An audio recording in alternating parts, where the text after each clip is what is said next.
welcome to episode 37 of Two Idiots Reading Comics. This week we're doing the continuation of the Donny Cates Venom run, the tie-in with War of the Realms. Make sure you're following us on all of our social media. Those should be popping up right here. Instagram and Twitter, Two Idiots RC, YouTube, Two Idiots Reading Comics. Our Facebook, surprisingly our biggest fan base right now, Two Idiots Reading Comics. And welcome to the show.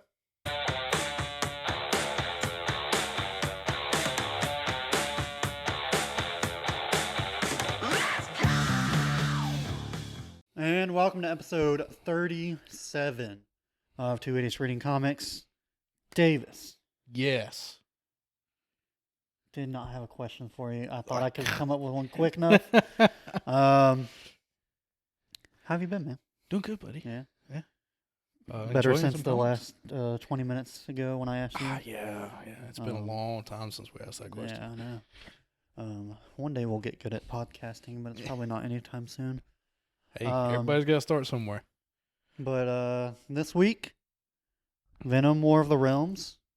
And when I looked back at this, over the past 2 weeks, we've been talking about how much we weren't looking forward to this episode because we weren't super crazy about tie-ins. Yeah. This actually wasn't that bad when you realize that the symbiote and Eddie Brock weren't together when this happened. Correct. That's something. So when we first decided we were going to read all these Venoms, it was because King in Black was coming out and we wanted to catch up. Yeah, we also didn't realize that when we thought about that in late November, King in Black was starting early December. In December. And we also didn't realize there have been a lot of fucking crossovers that Venom's been in recently. Yeah. Because they're wanting to promote Donny Cates, who is probably one of the best writers going right now. Oh, yeah. No, hands down. Yeah. But, so, what that meant was, is we're going to be reading a lot of fucking crossover events for Marvel and a lot of Venom. Yeah. And, but, I was saying before, I read all of these at once, and, of course, I hadn't read War of the Realms yet. Right. And so it didn't make sense when I read the Venom part of War of the Realms. And I don't think we're going to bash crossovers as much as we thought we were. We're going to save that for next month when we have to talk about the Absolute Carnage crossover. Because that one literally goes, one issue is in Venom, has nothing to do with Absolute Carnage. The next one ties directly to Absolute Carnage. And it was almost then they come out, then they go back in. It was almost like Absolute Carnage was issue 1, Venom was issue 1A, and then Carnage 2, Venom 2A. Yeah. You had to read them together. Right. And I tried to do it without doing that. Yeah, and it definitely messed up. Did not make much sense. But when you take a step back and we're like, oh, wait, at the end of Venom Volume 2, like we talked about, the symbiote leaves Eddie Brock because he's been lying to Eddie Brock. He's like, maybe I should just let him live his life. And then you realize, oh, the symbiote was just hanging out with the Avengers for War of the Realms. Oh, yeah, and that's the Eddie that Brock has to be the best way that it is. And Eddie Brock in this story does not have a symbiote. No, he is solely just Eddie. And he only cares about taking care of Dylan. Yeah. His son that he still hasn't told is his son yet. Yeah. Something that I just realized. Before we get too deep in this, though, let's go ahead and credit people. Also, I forgot to write it down, so I hope you have it. I didn't, and I just realized something. This volume, these few issues were not written by Donny Cates. What? Cullen Bunn. No, you're going to pull it up. I'm sorry. Since you didn't write it down, we're going to have to write it. No, I did write it down. I'm looking at it. I thought you said you didn't. We'll do a confirmation. Yeah. That would make a lot of sense. Venom, War of the Realms. Venom number 13 through 15, Cullen Bunn. Huh. And now that makes sense because we've been sitting here talking about it off camera about how everything in here seemed a little different. What happened? Hopefully everything. Obviously now, Donny Cates seems okay, but I hope everything in this time period, Donny Cates was alright. That makes a lot of fucking sense. And then the little bit at the end, that's a web of Venom that leads into Absolute Carnage. And multiple people wrote and did all shit on that, and that I didn't even write down. But yeah, so you've got the writers Cullen Bunn, artists Eben Coelho with Alberto Albuquerque and Roberto Poggi. I don't have it written down. Color artist Andre Mosa, and letterer VC's Clayton Cowles, which VC's and Clayton Cowles love writing stuff or doing letters. And then since I've got it open, the little web of Venom, one issue. Writer Frank Thierry, artist Danilo S. Bayruth, color artist Andre Mosa, letters VC's Clayton Cowles, and cover arts by Joshua Cassara and Rain Barreto. So, all right, that explains a little bit more of the why differences. There's such a disconnect. Yeah. Well, I'll be honest. This was such a cool take. I don't wonder if he, like Donnie said, this is what I was thinking. He just let him go, or what? But this was some wild stuff that, honestly, I was like, yeah, that sounds like something Donnie would write. True. So basically, we're not talking about the symbiote at all. This volume. Yeah. Other than the fact that Eddie's having to fight without having that second voice in his mind helping him along the way, or some of his strength and his healing. I mean, he is. And talked about that too.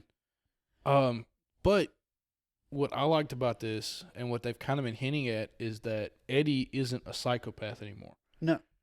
He himself has kind of become a conscious thinker. Yes. And he willingly gives up his body to save random strangers. Mm. And he gets fucking wrecked by the Dark Elves. It's been talked about through the entire Donny Cates Venom line, almost nauseating amounts. But and they just in the King in Black and Venom story finally gave Eddie Brock that moment of, hey, yes, you did horrible shit back in the day, but you're a fucking hero. Damn. Maybe an anti-hero, yeah, but you're a fucking hero. You don't have to worry, because the entire run he's always like, am I actually a hero? Yeah, or am I just fooling my own self and stuff like that. Like, I've done terrible things to people. And finally, he finally comes face to face with Flash Thompson. Oh, nice. And Flash is like, look, dude, you're a fucking hero. Damn. And I was like, finally. Yeah. I just finally he can tell busted this guy. Everybody's eardrums. I apologize for that. But that is in King in Black. And you're right. It is extreme how much they write about him going through that turmoil alone. Yeah. Out of anything else in the entire story arc. It's almost like it got to the point where it was Batman Dead Parents level. Yeah. Like, I mean, because even in this, so we start off with Eddie and his son running through Manhattan. During the invasion. It seems like the war just started. Yeah. Dark Elves are coming in, attacking civilians, the dragons, the dogs, the fire demons, the whole shit list of characters. And this war witch for Malekith. Yes. It looked like a play off the cronies of, like, if you ever seen the animated Hercules movie back in the day. The one-eyed lady. And that they share the eye back and forth with each other. And they can see the future. Offers him a dreamstone. Yes.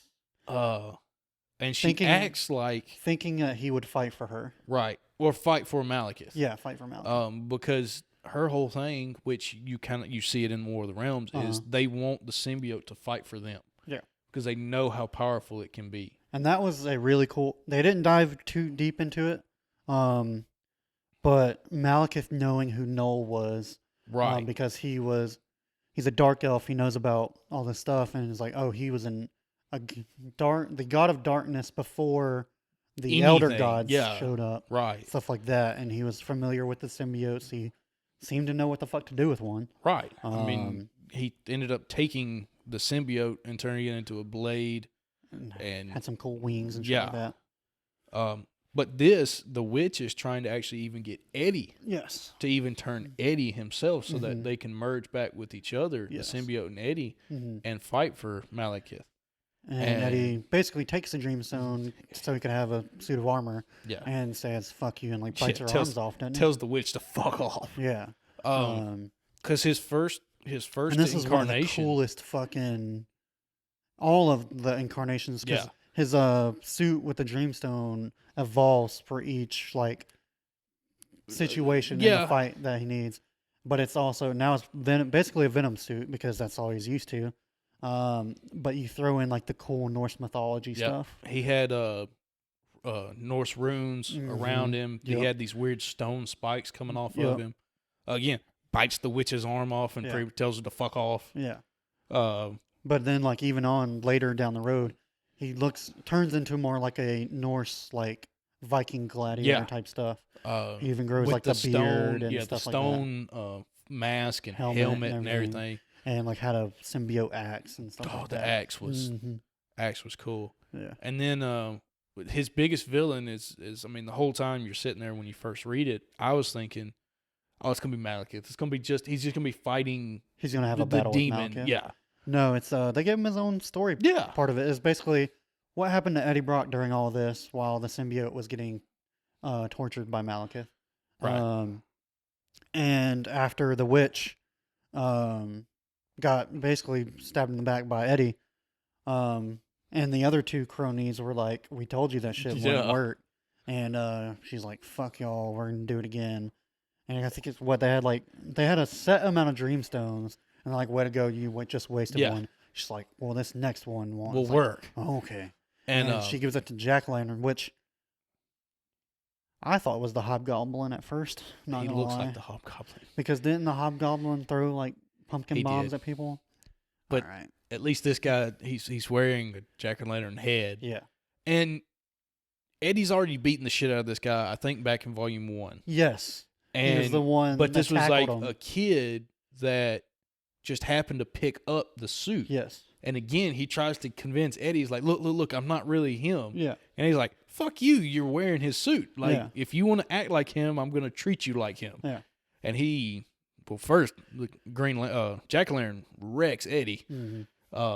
Has this big fire dragon. And it was like this fight. I mean, their suits just both evolving to what they wanted to do at the time was just fucking awesome. And Jack-o'-lantern's biggest thing was Eddie, like, you have something that can give you immense power. Yeah. Whatever you can dream of, yet you're so fixated on the symbiote that's all you can dream of. And that's when he starts changes to go more into the Norse, but still has the symbiote flavor to it. And that's what I really liked. And I liked also how Eddie finally, like the whole story, this whole thing to me was more of Eddie's progression to him being a hero of give up. All right, you've lost something that means everything to you. Yeah. Now you need to find the next thing. Yeah. Like you need to progress past it to save the world and your son. And then he gives up the Dreamstone and gives everybody powers so they can get away. Yeah. And it pisses Jack-o'-lantern off. And then he gets he makes an axe. Yeah.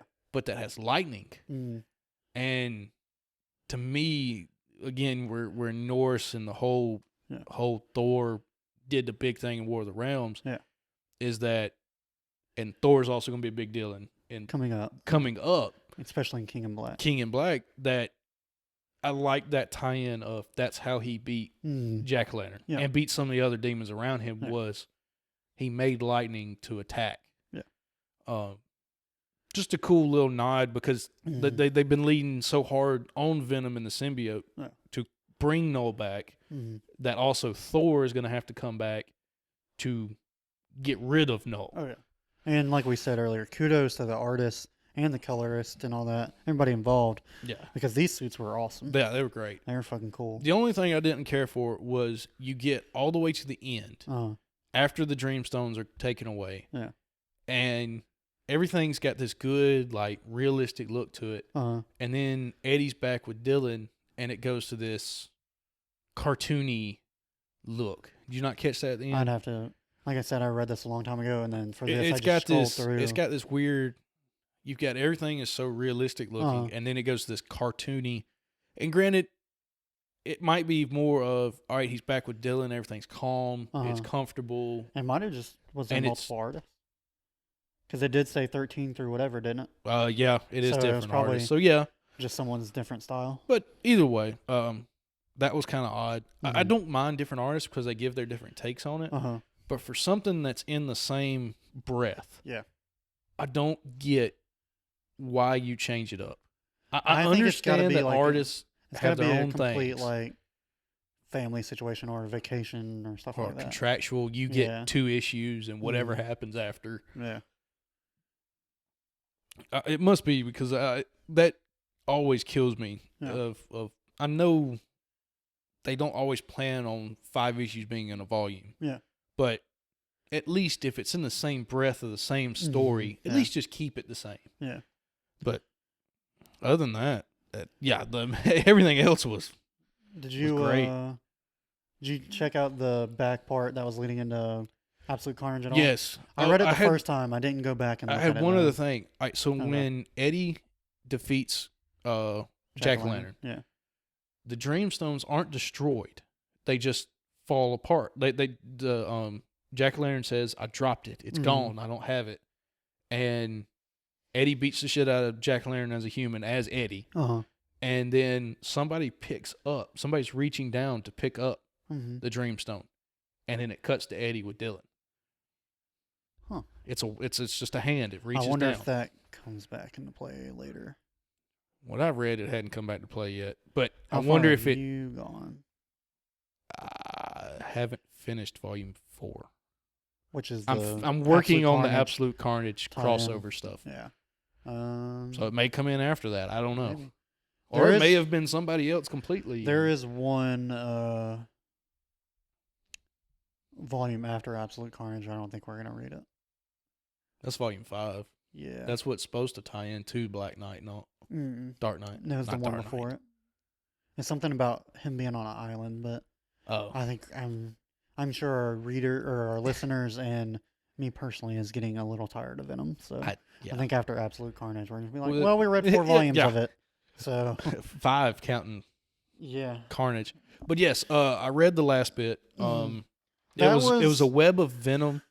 From what I remember, I liked it, but it was like, I don't know, it was this weird, creepy, like Carnage took over a town and now he's like got this church, which was so while they've been doing this big Venom run, they've been doing some issues called Web of Venom. I think there's 8. Yeah. And this was one of those 8. Okay. And the others were it showed how Rex became Rex with the symbiote, what happened to him, some other one about the dog. And this was one of those that's it's the only one they really tied into the actual Carnage. Yeah. Okay. But yeah, like you were saying, this town, old I Carnage. think there was an event. Yeah. There was an old Carnage that went there that turned the whole town into demon symbiotes, I guess. Yeah. Carnage symbiotes. The Avengers come in, they all get turned, and so they now all have the Codex. Yeah. And at the end of Volume 2, we see that the Carnage cult is taking symbiote pieces and giving it to the guy, to the guy that is Carnage. And so the cult comes to this town to get all those codexes back, to build him back to but they what put it he in is. that church and make it real creepy. They made the church, which was kind of cool. Yeah, they did. They really did a whole culty thing. But yeah, it's a big tie-in, a big lead-in to Carnage, and at the end of War of the Realms, it even says as the symbiote's walking away, beat the hell and back. Yeah, it says, "Well, now I must go fight Carnage, or I must get ready for Carnage." Yeah, something like that. But yeah, I mean, it was a good little tie-in, and Absolute Carnage is wild. Yeah. dark. I haven't read it yet, but that is going to be our It's next dark. month's Marvel. Like I said, though, I think next month will be, we're going to call the Venom continuous run for a while. Like I said, I'm starting to get my fill of Venom. Yeah. So that's probably why this episode's going to be on the shorter end. We're at 21 minutes right now. So, but did you have any final thoughts or anything like that? My only thing about this was I know it was dealing with the big event of War of the Realms. Yeah. So this alone really didn't have, to me, a lot to do with Eddie and the symbiote. No, it was more of what is Eddie doing without the symbiote. Correct, yeah. And, I mean, granted, we still had heavy, I mean, of course, it was Eddie and his own mental turmoil and all. But to me, it didn't add anything to the Venom story. Yeah. It was just, hey, we're doing this big event. We've got to calm him down. Yeah, and I don't know how all that works, like the inner workings of a comic book company when there is this giant crossover. But if I was writing a story, and especially if it wasn't like directly adjacent to that, what was going on with that character the event was based around, and they came and said, "Hey, we're doing a crossover. Stop whatever story you're working on right now and have it suddenly just interject what happened during this event to this character," and it's just like, that's going to interrupt the entire flow of this comic book. But whatever you say, boss. So. Yeah, I mean, that's at the end of the day, they're trying to make a paycheck too, so but, they got to do what they're told. Yeah. But yeah, that does it for this week. Next week, we're reading Invincible. Yep. By Robert Kirkman. And do you recognize the name Robert Kirkman?